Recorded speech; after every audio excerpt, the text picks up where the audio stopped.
Now we will continue our talk of biomes. Specifically, we're going to begin talking about forest biomes. Forests are, or forest biomes, are very widespread and very diverse.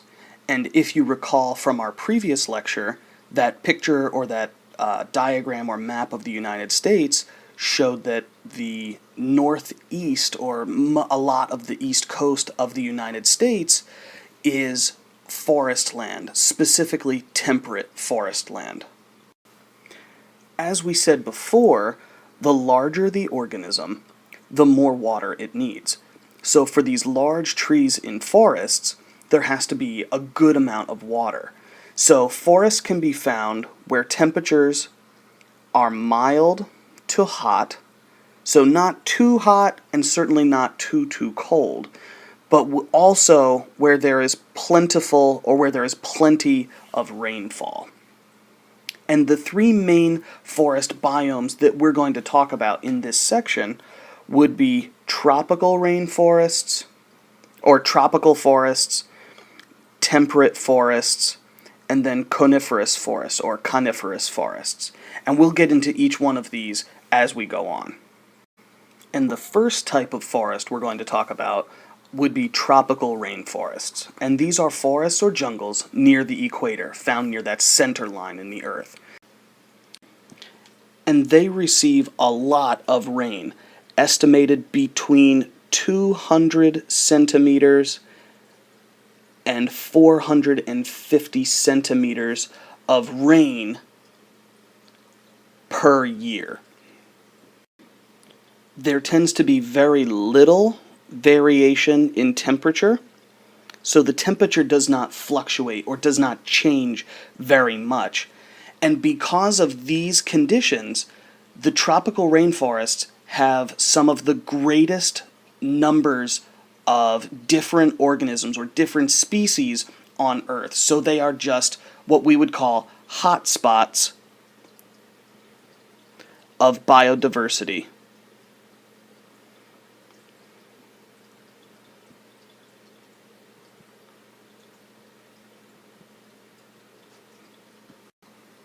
Because they are at the equator, these rainforests are usually always humid, warm, and get strong or intense sunlight.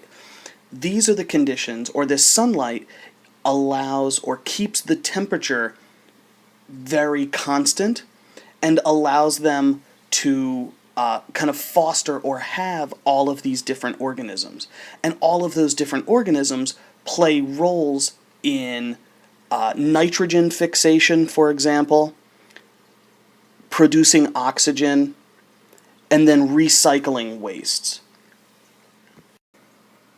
Now right here we can see an example of tropical rainforest climate. And in this chart, it looks a little bit confusing, but what we're looking at is precipitation, so levels or amounts of rainfall. And that's what all of these blue bars are in this area here. So they represent amounts or levels of rainfall during the months of January, February, March, etc. And then this red line right here represents the temperature during that time. And as you can see, the temperature stays pretty constant between about maybe 28 and 20 degrees Celsius, which corresponds to approximately 68 degrees Fahrenheit to about 82 degrees Fahrenheit. So they're very, very warm. And this particular rainforest in Costa Rica is located right around the equator, just a little bit above. Most of the nutrients in a tropical rainforest are found within the plants themselves, not the soil. But why? Because with so much rainfall, a lot of the soil gets washed away. So soil erodes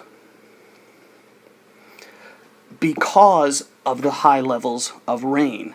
It just washes away all the soil. So most of the nutrients that are found on the floor, on the forest floor, come from these decomposers. So fungi or fungi and bacteria that break down dead organisms or pieces of plants, things like that. Those are what put nutrients back into what little soil there is. But then the plants, so these big trees and other plants, quickly absorb those nutrients right out of the soil. Now, there are some trees in the tropical rainforest that have a type of mutualistic, so mutualistic relationship with some of these fungi. And those fungi transfer the nutrients directly into the tree. So the tree provides a place for this fungus to grow and to live while the tree gets nutrients from that fungus. And the decomposers that are breaking down this dead organic matter are very, very good. They're very efficient, so that it's all of the nutrients are absorbed or are gone from that dead matter before it is washed away. So before the rain comes and washes away the nutrients that were left in this dead organic matter, they're already absorbed back into the system. And as we've said in previous lectures, the soil, what little there is of tropical soils, they lack a lot of nutrients. And so when they are cleared for planting, usually by slash and burn, they just do not have very much nutrients in them, and so they cannot support crops for more than 1 or 2 years. Now, many of the trees that are growing in these tropical rainforests, because there's not a whole lot of soil for them to put their roots in and have a lot of support, they develop these above ground root systems called buttresses or braces. And these are like roots that grow out of the tree branches. So if we have an example of a tree branch here, this would be the trunk over here. These tree branches grow roots down like this, which will eventually support the extra weight of the tree branch itself, and so it won't break off. These little roots here, or they sometimes get bigger, these roots here are those braces. Those are the braces. What we see developing in rainforests are that there are layers. And so different organisms live or are found in these different layers. And we have 4 general layers to these rainforests. We've got the emergent layer, the upper canopy, the lower canopy, and then finally the understory. And a general rule for this is as you move down through the layers, the sunlight gets less and less intense. Or another way of saying that is there's less and less sunlight at these lower layers down here than there are at the higher levels up here. The uppermost layer of the rainforest would be the emergent layer. And that is where trees extend above the surrounding trees and emerge into direct sunlight. Now, this is very, very high up there, between 60 and 70 meters. And these trees can grow up to 5 meters around, which was, if you need some kind of scale for that, that was as long as our timeline of the Earth register tapes was 5 meters. So these trees can be that big around. And the animals that exist and kind of thrive in this layer would be eagles, bats, monkeys of various sorts, and snakes. Next, we're going to talk about the canopy. And this is the layer of the treetops that has the majority of the branches and the leaves in it. Now, the canopy, as we saw on that diagram a couple of slides ago, is split into the upper and lower canopy. And the trees that are in this layer are usually more than 30 meters tall. And they form this dense layer, almost like an umbrella, that absorbs 95 or up to 95% of the sunlight. And so this is going to be the thing, this is the area where most of the sunlight is blocked, and this is the area that shades a lot of the forest floor. But this is also considered to be the primary layer of the rainforest. Essentially, the main difference between the upper canopy and the lower canopy is that the lower canopy receives less sunlight than the upper canopy does. The canopy, like we said before, is this area of branches and leaves that forms this kind of umbrella over the rest of the rainforest. And certain types of plants called epiphytes are adapted to grow on top of these other things. So they grow right on top of other trees and branches.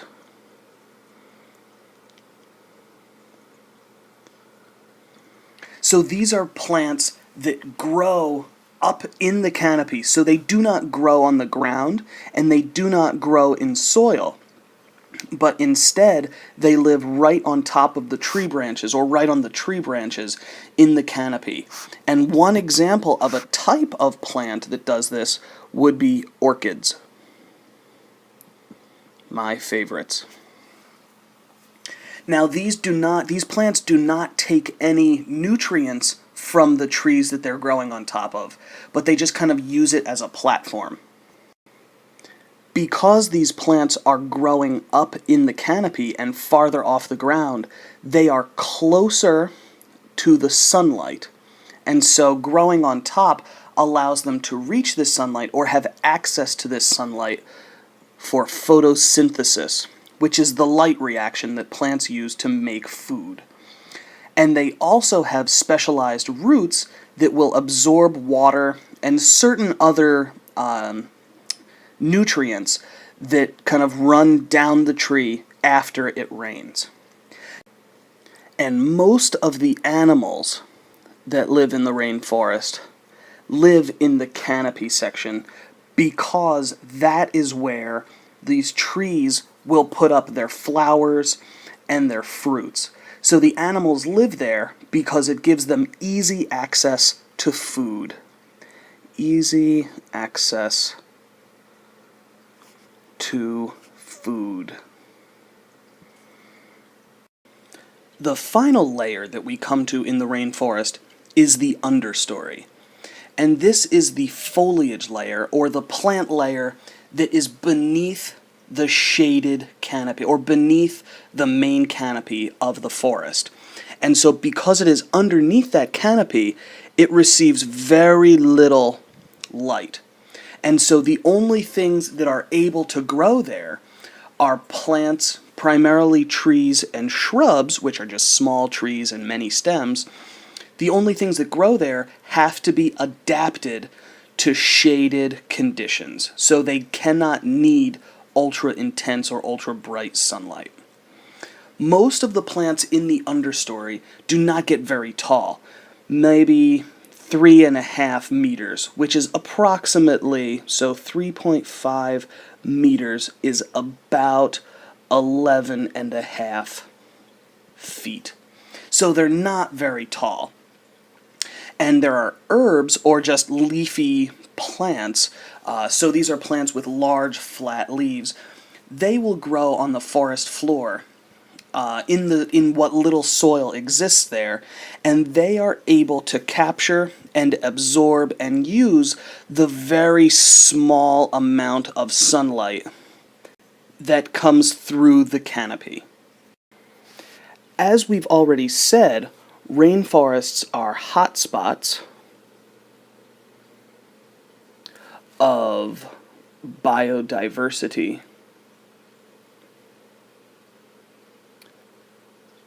which means there are many, many different types of animals and plants that live in this ecosystem, and there has been an evolution of a very diverse community of animals.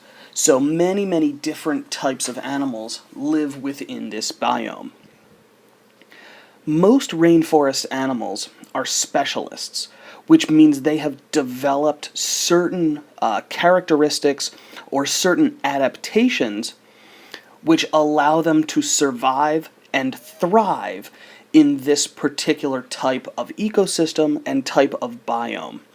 And most of these adaptations have to do with capturing prey or capturing food and avoiding becoming food. And one of the best ways of avoiding becoming food is by using some type of camouflage to look like a leaf or a twig or just something that will be ignored by most predators.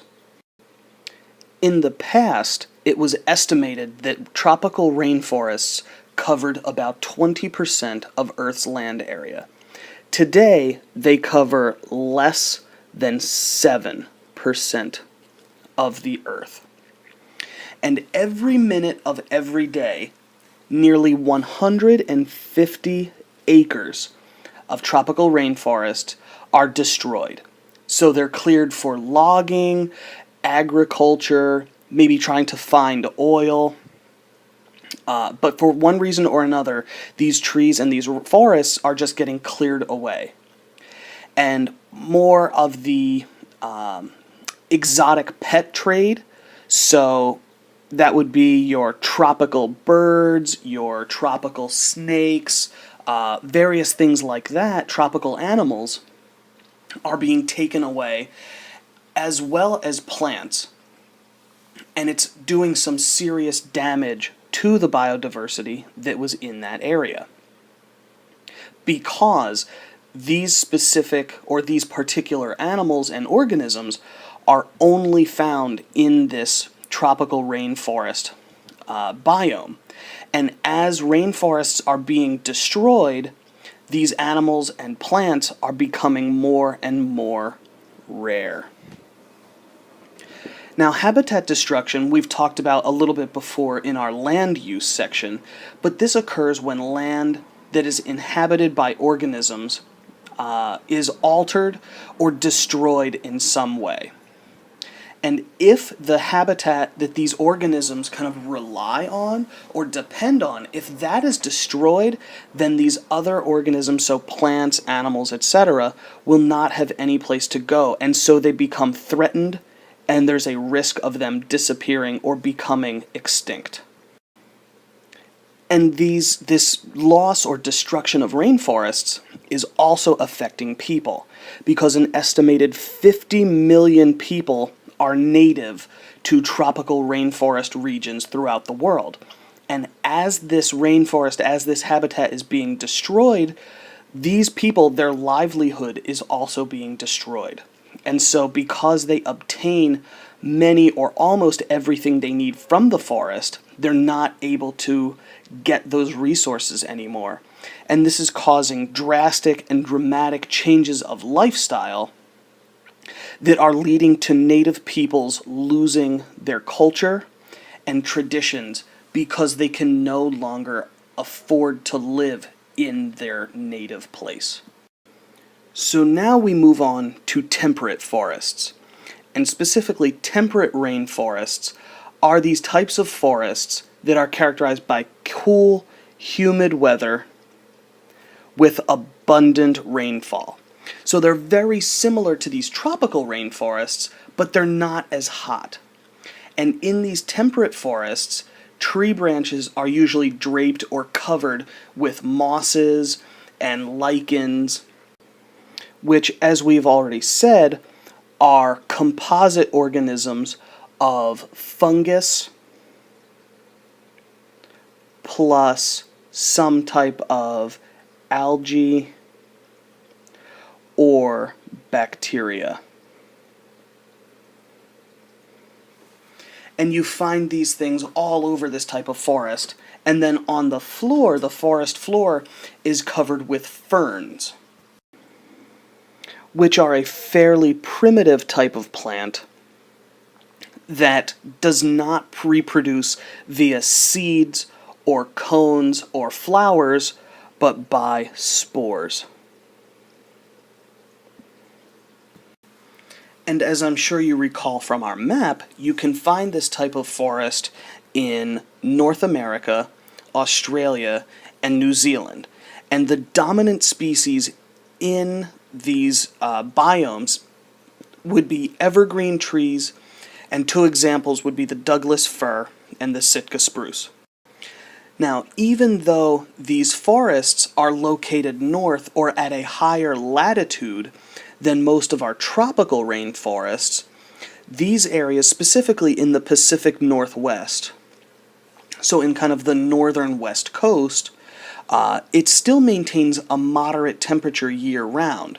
So it doesn't usually freeze in the winters, and it's normally cooler in the summers because of the breezes, the wind that blows off of the ocean. And as these winds blow inland and meet this cooler mountain area or mountain air, they produce lots of rainfall. And so this, in combination with the moderate temperatures, keeps it cooler in summer,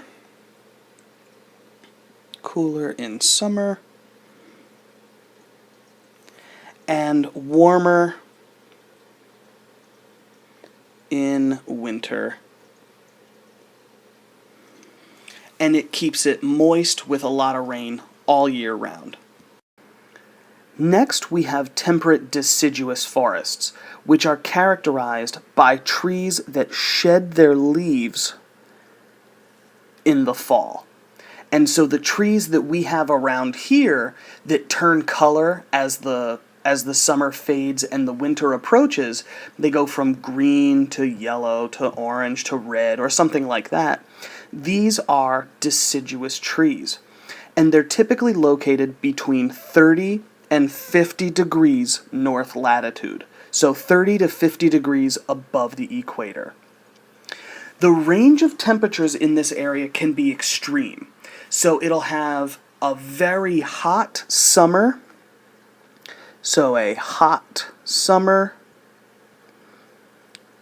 and a very cold winter.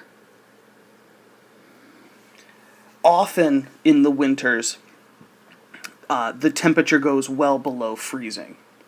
And these areas tend to receive between 75 and 125 centimeters of precipitation or rainfall each year. And this helps to keep the soils fertile because this kind of moist environment allows for the decomposers to get rid of all of that leaf litter that falls off the trees in the fall and other dead organic matter. And so this area tends to have much more fertile or rich soils than the tropical rainforests. Now, this diagram right here is very similar to the last one we saw. So we have amounts of precipitation down here, so up to maybe 7 or so centimeters a month at max, and then as low as maybe 3 or 4 centimeters per month. But then up here we see that the temperature fluctuates greatly. It goes from between 0 degrees Celsius and maybe 18 degrees Celsius. And this is found probably 40 degrees above the equator in Germany. Now, just like the rainforests, these forests have layers as well. And so the tallest trees, such as a birch tree, are going to be forming that canopy. And then you have shrubs and other plants that are going to be in the understory and grow along the ground. However, one main difference here is that a lot more light reaches the deciduous forest floor than the rainforest floor. So a lot more plants can grow on the floor or on the ground in a deciduous forest than they can in a tropical or in a rainforest. Now, the plants that are in these types of forests, so this deciduous forest, are also adapted to this extreme change in weather and temperature. So in the fall and winter, the trees shed their leaves, and they typically drop seeds which go dormant. So they kind of fall asleep, and then they are insulated or kept warm and alive during the winter just by being covered by soil, by those dead leaves, and other things like that. And then once the spring comes, the warmth kind of reawakens the trees, and it brings these seeds, it starts them to germinate, or it starts them growing and sprouting. Many of the organisms that live in these deciduous forests are adapted in some way to that particular climate, to that particular set of conditions. So, for example, many of these animals use the plants for food and shelter. However, some cannot. Like birds, for example, cannot really survive the harsh winter of this region or of this biome. And so many times what we see is these birds fly south for the winter, where it is still warm and where there's a lot of food to be found. Then once it gets warm in this deciduous area, they fly back. So during the spring, we have the return of the birds. However, other animals, like many mammals, a lot of insects, they're able to reduce their activity, and some even hibernate, which allows them to conserve energy, and so they don't need to find as much food during those winter months. Now we come to the biome or the region known as Tega or Taiga. And this is a region that is dominated by evergreen coniferous trees and forests, or cone-bearing trees. So pine trees, things that have cones. Now Tega is in the northern hemisphere, just below the Arctic Circle, so just below the Arctic and the subarctic tundra regions. And it has very long winters. These winters can be between 6 and 10 months long, and can be very cold, going down to negative 20 degrees Celsius, or approximately negative 4 degrees Fahrenheit. So just very cold. And then they tend to have these very short growing seasons, as little as 50 days. So all of the growth that these plants are going to have has to occur within a very short time.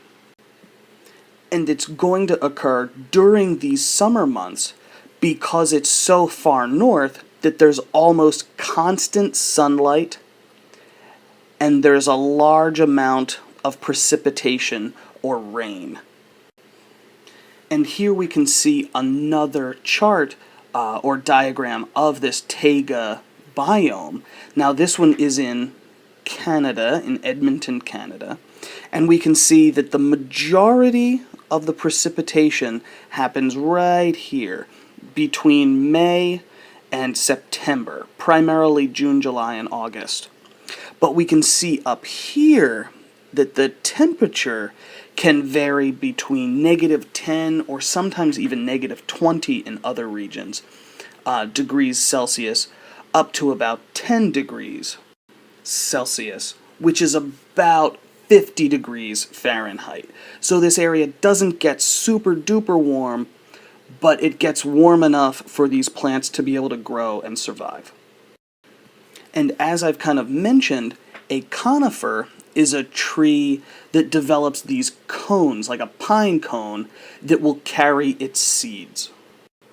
They also typically have these arrow-shaped or needle-like leaves. So the pine needles, just very, very thin, and they have a very heavy kind of waxy coating to them that helps them retain water during the winter, so that water doesn't escape over time. Another adaptation is the shape of these trees. So imagine kind of a Christmas tree, sort of. So you've got the top of the tree and then the base. Now the shape of this allows snow to fall on here and then just kind of fall right off. So the tree does not get weighed down and it doesn't have branches break off. Now, these trees, the needles, when they drop them, which is usually not all at once, but as they drop these needles to the ground, they contain certain substances or chemical compounds which makes the surrounding soil very acidic, and other plants are not able to grow in this acid soil.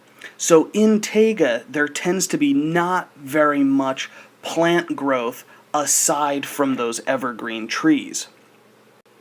And finally, soil forms very, very slowly because the acid in the soil from the trees or from those pine needles does not help any of those decomposers. So the bacteria and the fungus are not able to decompose the matter as quickly as in other types of soil. Because Tega biomes receive so much rainfall over a short period of time, they tend to form many lakes and swamps. And these are areas where insects such as flies and mosquitoes lay their eggs, and so during the summer, birds come and feed on these insects.